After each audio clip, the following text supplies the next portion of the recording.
کل سوات میں دھماکہ ہوا اور 15 لوگ شہید کر دیے گئے۔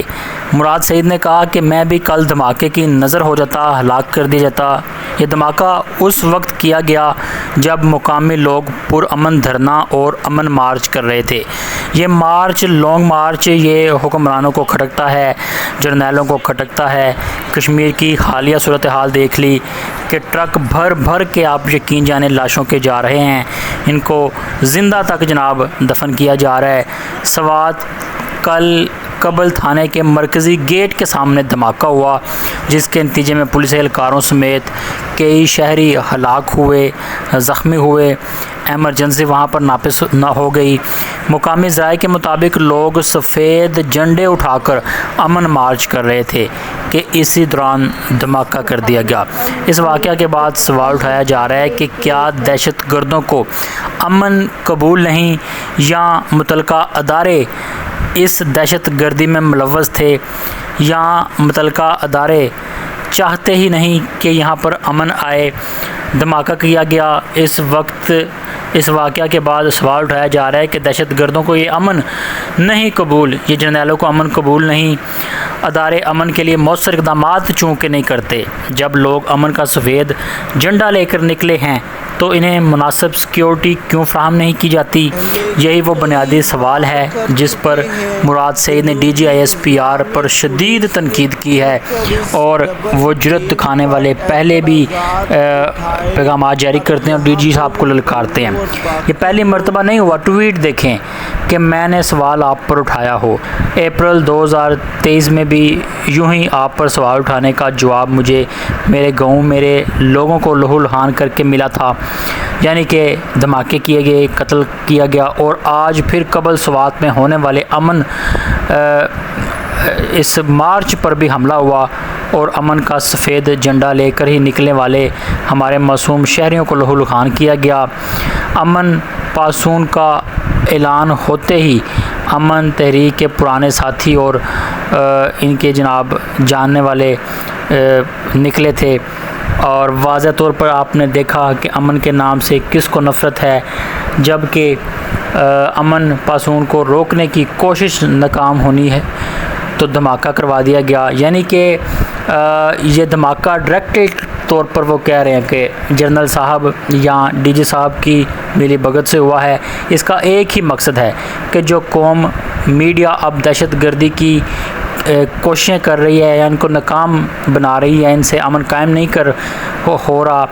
وہ اب جناب فائرنگ کر کے خوف پیدا کر رہے ہیں کہ عوام اب گھروں میں رہیں، احتجاج نہ کریں، کیونکہ ہمارے ادارے اس قابل نہیں کہ وہ ملک سے دہشت گردی کو ختم کر سکیں۔ اور یہ بھی سوالات اٹھائے جا رہے ہیں کہ یہ دہشت گردی بھی خود ہی کرتے ہیں، نچلے طبقے کے فوجیوں کو مروا دیا جاتا ہے، اس سے اوپر کے طبقے کے فوجی جزیرے خریدتے ہیں، اور اس سے اوپر کے طبقے کے فوجی یعنی کہ آرمی چیف وغیرہ یہ ملک کنٹرول جو ہے پختون دشمن پالیسی تھی، ان کو انکار کیا، ملک کنڈیشن کیا عوام نے۔ لیکن بدقسمتی سے جن کا کام ہے امن لانا، جن کا کام ہے بارڈرز کی حفاظت کرنا، جن کا کام ہے یہاں پر امن بحال رکھنا، وہ لوگ پولیٹیکل انجینئرنگ میں لگے ہوئے ہیں، وہ لوگ پوسٹنگ اور ٹرانسفر میں لگے ہوئے ہیں، وہ لوگ جو ہے یہاں پر پورے پاکستان میں جو ان کا کام ہی نہیں ہے اس میں لگے ہوئے ہیں۔ تو اس وجہ سے ہمارا یہ حال ہے۔ امن ہم سب کا مشترکہ ہے، یہاں پر تمام سیاسی پارٹیاں، تمام مذہبی پارٹیاں، ہر مکتبہ فکر کے لوگ اس بات پر مطمئن ہیں کہ امن ہمارا مشترکہ ہے۔ اس امن کے لیے خیبر پختونخوا کی عوام نے کھڑا ہونا ہے، خیبر پختونخوا کی پولیس نے کھڑا ہونا ہے، اور انشاءاللہ تعالیٰ جس طرح میں پہلے دن سے آیا ہوں، میں اپنی پولیس کو، اپنی سی ٹی ڈی کو تمام تر وسائل دے رہا ہوں، کیونکہ یہ امن جو ہے ہماری پولیس، ہماری سی ٹی ڈی کے علاوہ کوئی تیسرا بندہ یہاں قائم ہی نہیں کر سکتا۔ جب سے میں نے اعلان کیا ہوا ہے کہ 2026 اور 27 کا مالی سال یہ خیبر پختونخوا میں امن، ترقی اور خوشحالی کا سال ہوگا، اس دن سے آج تک مسلسل ان لوگوں کو جوڑا جا رہا ہے، اور یہ جان بوجھ کر جوڑا جا رہا ہے۔ سوات میں بھی یہ ہوا، پنیر میں بھی کچھ نہ کچھ ہونے جا رہا ہے، ہنگو میں بھی جو پرسوں واقعہ ہوا وہ بھی جو ہے کسی کی غفلت کی وجہ سے ہوا،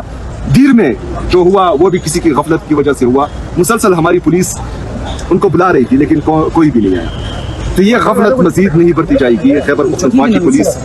پختونخوا کی پولیس میری ہے، خیبر پختونخوا کی عوام میری ہے، اور میں اپنی پولیس کے لیے، میں اپنی عوام کے لیے، خیبر پختونخوا کی عوام کے لیے ہر حد تک جاؤں گا، چاہے مجھے کسی بھی پالیسی سے بغاوت کرنا پڑی میں کروں گا۔ یہاں پر امن انشاءاللہ تعالی ہم لائیں گے۔ खैबर पख्तूनख्वा की आवाम भी खड़ी होगी और खैबर पख्तूनख्वा की पुलिस भी खड़ी होगी और इंशाअल्लाह ताला मैं आपसे वादा करता हूँ कि खैबर पख्तूनख्वा में अमन ला कर दिखाई।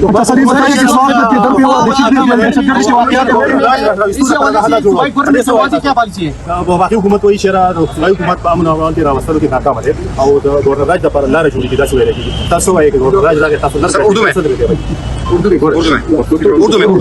देखें, गवर्नर राज इनका पार्टी खैबर पख्तूनख्वा की आवाम ने इमरान खान साहब को वोट दिया या इमरान खान साहब को यहाँ पर खैबर पख्तूनख्वा की फिक्र छोड़े 5,300 अरब रुपये की तरफ से आई थी 30 कीमत में 7,500 अरब रुपये से ज़्यादा ये दे चुके हैं कि उसकी कीमत में एक इनका तक आ रहा है कश्मीरियों के हाथ सिंध में जो है पानी की शक्ल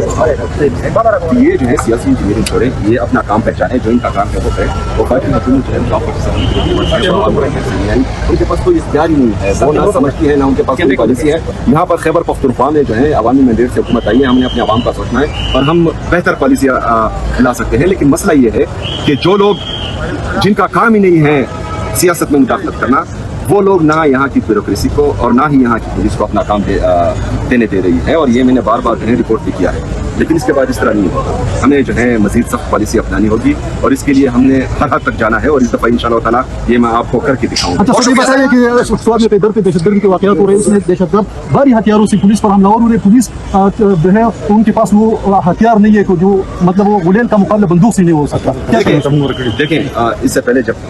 मैंने हाथ दिया तो तकरीबन 35 अरब रुपए से ज़्यादा इनकी कैपेसिटी इन्हेंसमेंट के लिए, इनकी मॉडर्न इक्विपमेंट्स के लिए, इनकी इंफ्रास्ट्रक्चर डेवलपमेंट के लिए मैंने दिए। इस दफ़ा जो है 20 अरब रुपए मैंने अपनी पुलिस और CCTV के लिए रखे हैं। हम सीरियस हैं क्योंकि अमन जो है, अमन नहीं होगा तो यहाँ तरक्की नहीं आएगी, आगे नहीं आएगी। सबसे पहले जो है हमारे लिए ज़रूरी अमन है, तो अमन के लिए हम अपनी पुलिस को बेहतरीन अंदाज में जो है डील कर रहे हैं और इंशाअल्लाह ताला हमारी पुलिस की कैपेसिटी है, हमारी पुलिस ने कुर्बानियाँ दी हैं, हमारी पुलिस ने दहशतगर्दी का 22 साल मुकाबला किया है, इनकी कैपेसिटी भी है और ये निडर और बहादुर भी है। लेकिन मसला ये है कि एक पॉलिसी बंद कमरों में बनती है और इसकी बीट जो है खैबर पख्तूनख्वा की आवाम को और खैबर पख्तूनख्वा की पुलिस को चढ़ाया जाता है। यहाँ पर हमारे पुलिस बेहतरीन अंदाज में मुकाबला कर रही है, लेकिन बदकिस्मती से जब पीछे से किसी को बुलाया जाता है तो वो जो है ना सीरियस उनको लेते हैं और ना ही मदद के लिए के हाथों में है। अब आपको बताते हैं कि मुराद सईद ने अपने बयान में कहा है कि इसके बाद बनू और लकी मरवत पुलिस के बयानात भी सामने आ गए,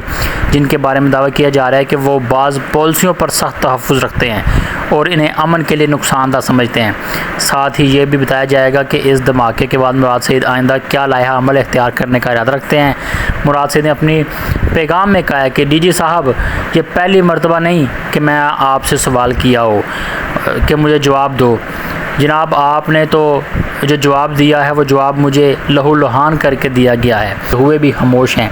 इनके बकौल लोग खौफजदा हैं कि अगर इन्हें आवाज़ उठाई तो इनका वो निशाना बनेंगे, यानी कि इनको हलाक कर दिया जाएगा। मुराद सईद ने कहा है कि अब आवाम को फ़ैसला करना होगा कि आया वो दोबारा बेघर होना चाहते हैं, एक एक करके निशाना बनना चाहते हैं, या पहले की तरह मुतहद होकर ऐसे अनासर को अपने इलाकों से निकाल कर बाहर फेंकना चाहते हैं। इसके बाद इन्होंने बनू और लकी मरवत पॉलिसी का हवाला देते हुए दावा किया है कि वहाँ के बाज़ पुलिस एहलकार और अफसरान भी बाज़ हुकूमती और सिक्योरिटी पॉलिसियों पर इतराज़ात रखते हैं। इनके मुताबिक वहाँ ये मौक़िफ़ सामने आया है कि अगर आइंदा दहशतगर्दी के वाक़यात हुए तो मकामी पुलिस खुद निपटेगी और बाज़ हलकों ने फ़ौजी तावन पर भी तहफ़्फ़ुज़ात का इज़हार किया है। आखिर में मुराद सईद ने ऐलान किया है कि वो मज़ीद पुरअमन जलसे और अमन मार्च मुनक्कद करेंगे और इस मरतबा पूरे खैबर पख्तूनख्वा में अमन मार्च निकलेगा। साथ ही इन्होंने ये भी ऐलान किया है कि हम कश्मीर के लिए भी आवाज़ बुलंद करेंगे।